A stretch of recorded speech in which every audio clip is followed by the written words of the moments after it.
I call the member for Noosa. Thank you, Acting Speaker. Since the 1950s, all the plastic that has ever been produced has ended up in our environment. As plastic is non-biodegradable, it is still present in one form or another, causing incalculable damage to our environment, wildlife and ultimately to ourselves.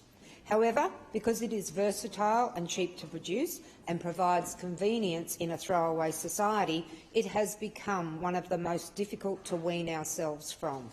Acting Speaker, Queenslanders and Australians have done a remarkable job working to change their behaviours through cleaning up, recycling, repurposing and transitioning away from the plastic fascination. However, behavioural change alone has not been enough, leading to the necessity to legislate further. As we've heard, the Waste Reduction and Recycling Plastic Items Amendment Bill 2020 amends the Waste Reduction and Recycling Act 2011 to ban the supply of single-use plastic items, starting with straws, stirrers, plates and cutlery.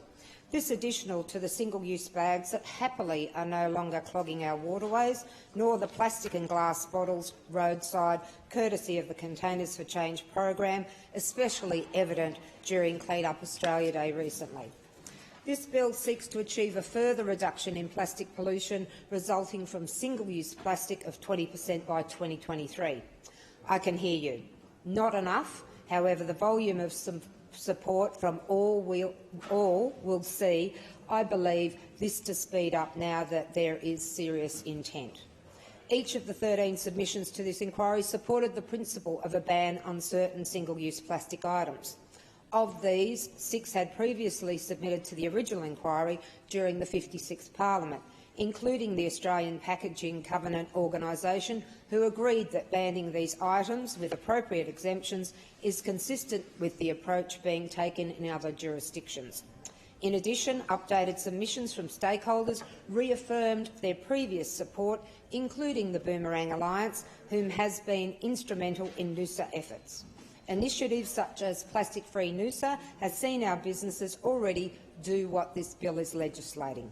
How fortunate I am to live in an electorate committed to these efforts, as well so very proud of 2 of our youngsters, George and Carter, who have developed the e-pack, which has all the essentials you need to get rid of your plastic desires.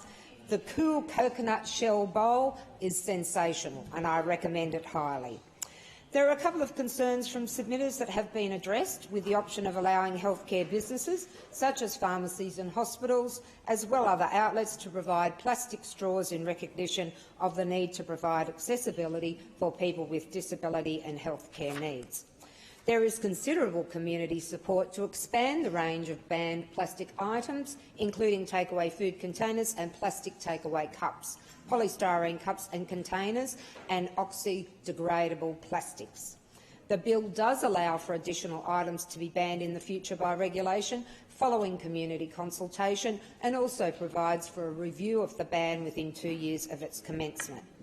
With regards to concerns of the implementation date of the 1st of September 2021, the impact of this ban on businesses was highlighted by the National Retail Association, who said that with COVID-19 restrictions and associated supply chain complications, the proposed implementation date warrants ongoing consideration.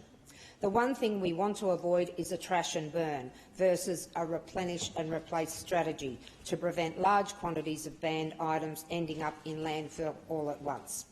The extensive stakeholder consultation undertaken in preparation for this bill is appreciated and has been very effective, and I thank the Department of Environment and Science and the Minister for this. This included the establishment of a stakeholder advisory group and interdepartmental committee with peak bodies representing those impacted, including retail, hospitality, tourism, food service, disability, aged care, local government and environmental sectors.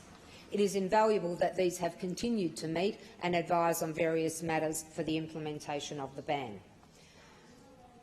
Acting Speaker, I thank the committee and the considerable number of submitters to both the 2020 and 2021 bill, attendees to the public hearing and public briefing, and the department for their comprehensive work and consultations.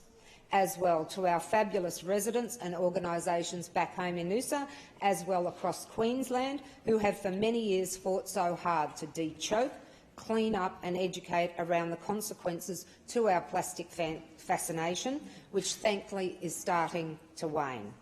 Keep up the incredible work and don't forget, it is up to every single one of us to make a difference, as legislation can only go so far. And if you are coming to Noosa, don't forget to grab your EPAC on arrival. Thank you. Speaker.